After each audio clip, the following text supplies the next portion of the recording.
राधे कृष्ण मित्रों।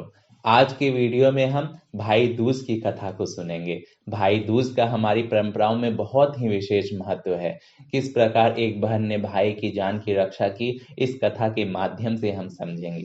तो चलिए दोस्तों, कथा को प्रारंभ करते हैं। एक बुढ़िया थी, उसके 7 बेटे और एक बेटी थी। बेटी की शादी हो चुकी थी। जब भी उसके किसी बेटे की शादी होने होती तो फेरों के समय ही एक नाग आता और उसके बेटे को डस लेता था। बेटा वहीं खत्म हो जाता था और बहू इस तरह विधवा हो जाती थी। इस तरह उसके 6 बेटे मारे गए। 7वें की शादी होनी बाकी थी। इस तरह अपने बेटों के मारे जाने से बुढ़िया रो रो के अंधी हो गई थी। भाई दूज आने को हुई तो भाई ने कहा कि मैं अपने बहन से तिलक कराने जाऊंगा। माँ ने कहा ठीक है, चला जा। उधर जब बहन को पता चला कि उसका भाई आ रहा है तो वह खुशी से पागल होकर पड़ोसन के घर गई और पूछने लगी कि जब बहुत ही प्यारा भाई घर आए तो क्या बनाना चाहिए। पड़ोसन उसकी खुशी को देखकर जल भुन गई और कह दिया कि जा, दूध से रसोई को लीप दे और घी में चावल पका। बहन ने ऐसा ही किया। उधर भाई जब बहन के घर जा रहा था तो उसे रास्ते में एक सांप मिला। सांप ने उससे कहा कि मैं तुम्हें डसूंगा। भाई बोला, तुम मुझे क्यों डस रहे हो? सांप बोला, मैं तुम्हारा काल हूं और मुझे तुमको डसना है। भाई बोला, मेरी बहन मेरा इंतजार कर रही है। मैं जब तिलक करा के वापस लौटूंगा तब तुम मुझे डस लेना। सांप ने कहा, अरे भला आज तक कोई अपनी मौत के लिए लौट के आया है जो तुम आओगे? भाई ने कहा, अगर तुम्हें यकीन नहीं होता तो तुम मेरे झोले में बैठ जा। जब मैं अपनी बहन से तिलक करा के वापस लौटूं तब तुम मुझे डस लेना। सांप ने ऐसा ही किया। भाई बहन के घर पहुंच गया। दोनों बड़े खुश हुए। भाई बोला, बहन जल्दी से खाना दे दे, बड़ी भूख लगी है। बहन क्या करे, ना तो दूध से रसोई लीपने के बाद वो सूख रही थी, ना ही घी में चावल पक रहा था। भाई ने पूछा, बहन इतनी देर क्यों लग रही है, तू क्या पका रही है? तब बहन ने बताया कि ऐसे ऐसे किया है। भाई बोला, अरे पगली, कहीं घी में भी चावल पकता है? या दूध से रसोई लीपी जाए तो वो सूखती है? गोबर से रसोई को लीप और दूध में चावल पका। बहन ने ऐसा ही किया। खाना खा के भाई को बहुत जोर से नींद आने लगी। इतने में बहन के बच्चे आ गए। बोले, मामा मामा हमारे लिए क्या लाए हो?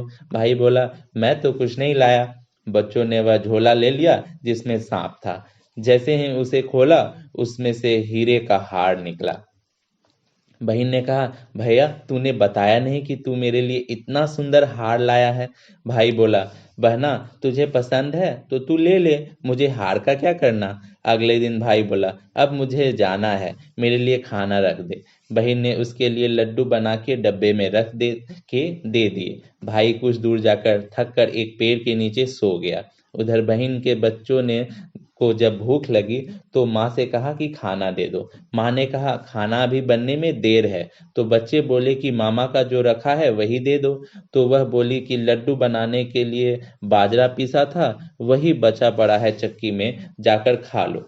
बच्चों ने देखा कि चक्की में तो सांप की हड्डियां पड़ी है।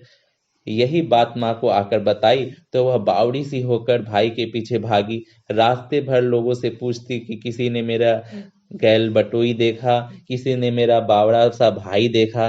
तब एक ने बताया कि कोई लेटा तो है पेड़ के नीचे, देख ले वही तो नहीं। भागी भागी पेड़ के नीचे पहुंची, अपने भाई को नींद से उठाया। भैया भैया, कहीं तूने मेरे लड्डू तो नहीं खाए? भाई बोला, ये ले तेरे लड्डू, नहीं खाए मैंने। ले दे के लड्डू ही तो दिए थे, उसके भी पीछे पीछे भागी आई।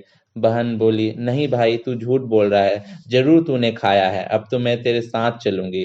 भाई बोला, तू न मान रही है तो चल फिर। चलते चलते बहन को प्यास लगती है।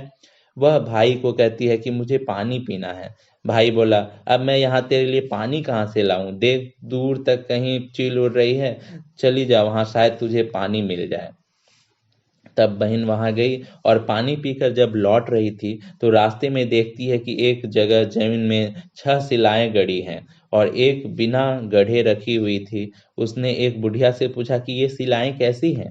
उस बुढ़िया ने बताया कि एक बुढ़िया है, उसके 7 बेटे थे, 6 बेटे तो शादी के मंडप में ही मर चुके हैं, तो उनके नाम की ये शिलाएं जमीन में गड़ी हैं। अभी 7वें की शादी होनी बाकी है। जब उसकी शादी होगी तो वह भी मंडप में ही मर जाएगा, तब यह 7वीं शिला भी जमीन में गाड़ी जाएगी। यह सुनकर बहन समझ गई कि ये शिलाएं किसी और की नहीं बल्कि उसके भाइयों के नाम की हैं। उसने उस बुढ़िया से अपने 7वें भाई को बचाने का उपाय पूछा।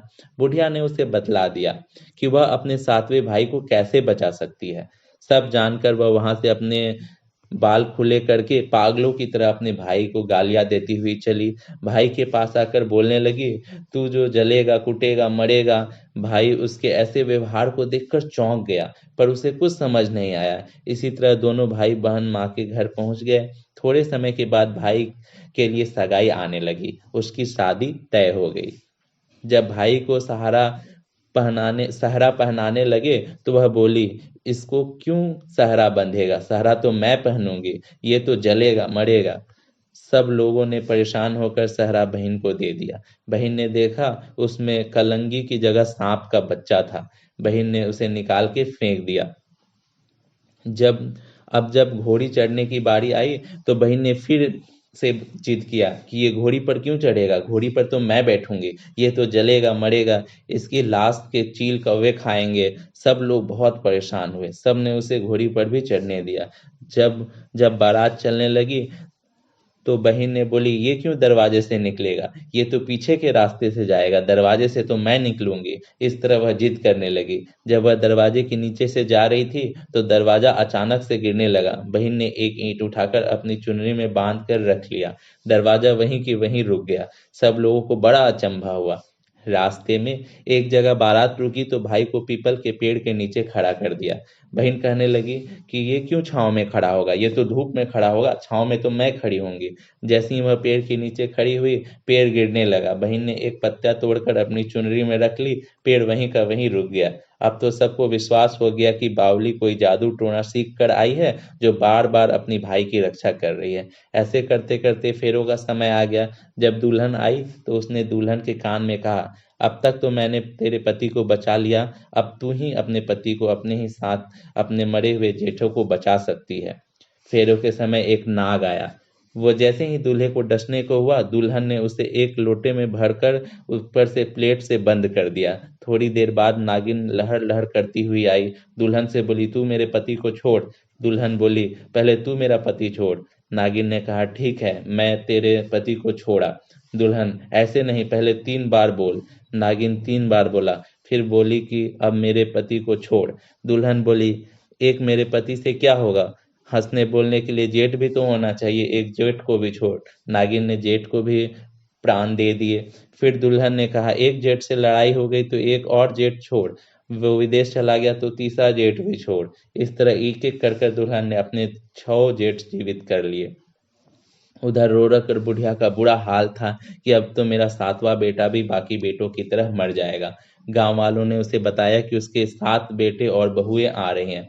तो बुढ़िया बोली, अगर यह बात सच हो तो मेरी आंखों की रोशनी वापस आ जाए और मेरे सीने से दूध की धार बहने लगी। ऐसा ही हुआ। अपने सारे बहू बेटों को देखकर वो बहुत खुश हुई। बोली, यह सब तेरी बावली का किया है, कहाँ से मेरी बेटी। सब बहन को ढूंढने लगे। देखा तो वह भूसे की कोठरी में सो रही थी। जब उसे पता चला कि उसका भाई सही सलामत है तो वह अपने घर से चली। उसके पीछे पीछे सारी लक्ष्मी भी जाने लगी। बुढ़िया ने कहा, बेटी पीछे मुड़ के देख, तू सारी लक्ष्मी ले जाएगी तो तेरे भाई भाभी क्या खाएंगे। तब बहन ने पीछे मुड़ के देखा और कहा, जो माँ ने अपने हाथों से दिया वह मेरे साथ चल, बाद बाकी भाई भाभी के पास रहे। इस तरह एक बहन ने अपने भाई की रक्षा की। तो यह थी भाई दूज की कहानी, जिसमें एक बहन ने अपना सर्वस्व निछावर करके अपने भाइयों की रक्षा की और उनके जीवन के सुख और सुमंगल की कामना की। उम्मीद है आपको यह कथा बेहद पसंद आया होगा। आप इस कथा को सभी के साथ शेयर करें और चैनल को सब्सक्राइब करें। राधे कृष्ण।